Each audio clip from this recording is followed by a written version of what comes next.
Star Pawan Singh के एगो poster जारी कर देवल गईल बा जौन की इनकर एल्बम के नाम बा काहे रुसेलू। बता दिए कि दूसरा गाना होके जा रहल बा भोजपुरी में पावर स्टार पवन सिंह के छठ पूजा के बाद लोकगीत में। प्रणाम, हम गोलू बाबू फायर स्टार चैनल पे आपके स्वागत बा। अगर हमारे चैनल के सब्सक्राइब नहीं करे तो सब्सक्राइब करिए, एगो लाइक करिए ताकि हमनी के मोटिवेशन बनत रहे तरीके के और भी अपडेट लेके आवत रही जा। तो फिलहाल बात कर लिया काहे रुसेलू, ये मतलब कि एल्बम के नाम बा और पावर स्टार पवन सिंह ये एल्बम लावत रन। सिंगिंग कास्ट के बारे में बात कर जाओ तो शिवानी सिंह और पावर स्टार पवन सिंह गईले बड़न लोग। रिलिक्स के बारे में बात कर लिया जाओ तो शुभम सिग्रीवाल बतावल जा रहल बा कि रिलिक्स दिले बड़न और म्यूजिक सरगम आकाश के बाटे, मतलब खूबसूरत होखे वाला बा। और वही पे चीज बता दी कि आशु प्रियांशु के एक बार जोड़ी देखेला में अलग अलग राइटर बड़न उ अपन मतलब कि पावर स्टार पवन सिंह के गाना दिले बड़न लोग। और देखे वाला चीज ई बा कि ईशानी घोष ए में नजर आ रहल बड़ी पावर स्टार पवन सिंह के। तो समझ सकता रह कि के तरीका के जो वो गाना रहे जो पावर स्टार पवन सिंह के अपना राजा जी के दिलवा अभी भी 8 नंबर पर ट्रेंड कर रहल बा और 23 मिलियन के आसपास में आंकड़ा व्यूज पार कर चुकल बा।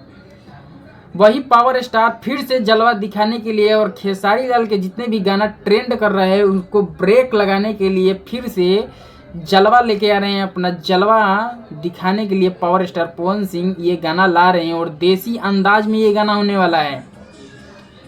तो इस तरीके का जो कि खेसारी लाल का भी उधर गाना तबाही मचा रहा है और फिर से power star Pawan Singh album ला रहे हैं।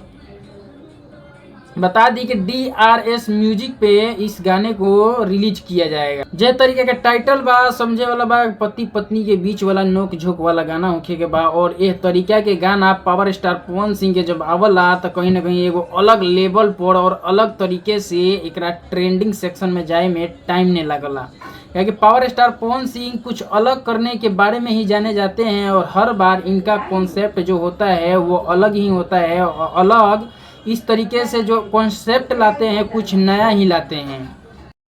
कल या परसों ये गाना जो उनकी रिलीज कर देवल जाई यूट्यूब पर। लेकिन फिलहाल कहे वाला बात बा कि पावर स्टार पवन सिंह हर बार कुछ न कुछ एमें मतलब कि होकला कि कुछ न कुछ में नोटिस पॉइंट ही छोड़ देवलन कि कौना म्यूजिक से आई चाहे कब रिलीज हुई, ये टीजर में ही पता लगल। तो फिलहाल हमारा चैनल पर नया बनी तो सब्सक्राइब करिए, लाइक करिए ताकि हमनी को मोटिवेशन बनत रहे तरीके का और भी जानकारी लेके आवत रही। तो फिलहाल के लिए जय भारत जय हिंद।